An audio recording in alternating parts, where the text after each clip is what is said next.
The Daily Stoic, November 24th. Train to let go of what's not yours. Whenever you experience the pangs of losing something, don't treat it like a part of yourself, but as a breakable glass. So when it fails you, you remember that and won't be troubled. So too, whenever you kiss your child, sibling, or friend, don't layer on top of the experience all the things you might wish, but hold them back and stop them. Just as those who ride behind triumphant generals remind them they are mortal.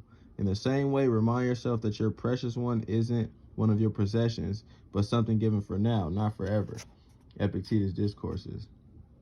At a Roman triumph, the majority of the public would have their eyes glued to the victorious general at the front, one of the most coveted spots during Roman times. Only a few would notice the aide in the back, right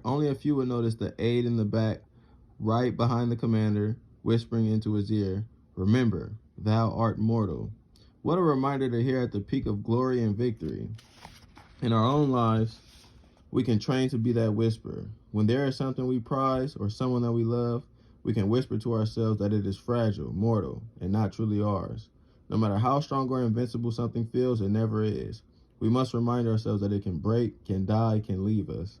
No, loss is one of our deepest fears. Ignorance and pretending don't make things any better. They just mean the loss will be all the more jarring when it occurs. So remember that your prized possession, quote unquote possession, because it's really not your possession, but the things you hold dear and love, they bleed, they die. They at some point won't exist in this realm. So it's just some solace to have, to know that and to be aware of that, because when the time does happen, you can better deal with it.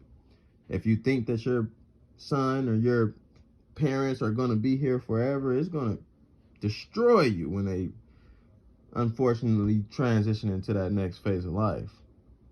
So train to let go of what's not yours. And the only thing that is yours is, like they say, that reasoned choice.